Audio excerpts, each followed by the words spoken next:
So, Matt, I am Yes. dying to know. Okay. What did Abraham do when God made him this promise that just sounds ridiculous? Oh, I'm glad you asked. Listen to what the writer of Genesis tells us happened next. Abraham believed the Lord, and God credited it to him as righteousness. Wait, why would he just believe God? Like, I mean, shouldn't he have demanded God, like, answer all of his questions first, or maybe explain how this was all going to happen? Like, at least ask God for a sign? Okay, well, good question. If he demanded all the answers first, though, it wouldn't have required any trust now, would it? Well, okay. I guess if you have all the answers and you can see the future, then you wouldn't have to trust anybody. You are correct. And if you never needed to trust, then you'd lose the opportunity to have a close relationship, because trust is what makes relationships feel so personal. And that's exactly what happened when Abraham chose to trust God. God credited it to Abraham as righteousness. Hold up. I have no idea what that means. Okay, fair point. The word righteousness just means Okay. to have a right standing with God or a good relationship with God. In other words, everything's good between you and God, right? The relationship is close and it's personal. Okay. Well, I think that's what we'd all like to have, but I thought you had to follow the rules or at least obey the 10 Commandments to get all that. Well, can you name all 10 commandments? I didn't think so. No, that's not the way it works. When God made this promise to Abraham, there were no rules. The 10 commandments didn't even exist yet. Oh, yeah. This was God saying to Abraham, if you'll just choose to trust me, everything's going to be good between us. So I don't have to be good enough or work hard to be good enough to be close to God. Nope. The point of this story is all you have to do is choose to trust, because God gets to come to us on his terms, not our terms. And his terms are not being good or being religious. His terms are trusting him. You got it.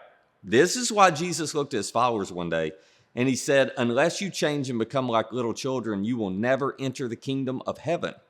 So, Jared, what do little children do better than adults? They trust people.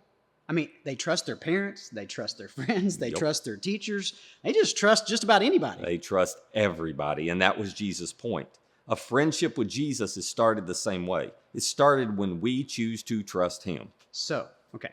Does trusting mean we shouldn't have any questions or doubts? Oh, of course not. We all have questions and doubts, right? And I don't want you to ignore those. Nobody should ignore them. Trusting just means you carry your questions and doubts with you, and you keep following Jesus because you trust that eventually he's going to clear all those questions and doubts up for you. Okay. So let me ask you guys a couple questions. Let's just say that I'm someone who just doesn't feel good enough for God to love me. Yep. Okay.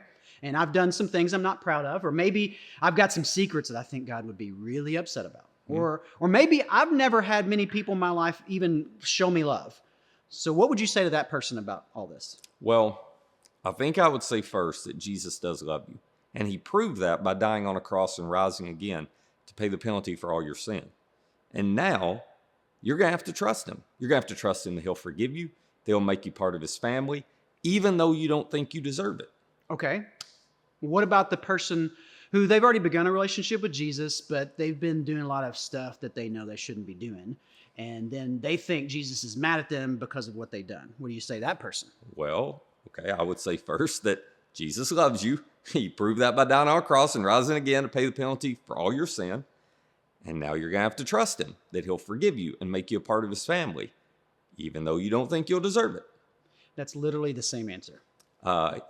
Literally. I mean, you didn't even change it. Yes, because having a relationship with Jesus is not based on how good we are or what we do for him. It's based on how good Jesus is and what he has done for us.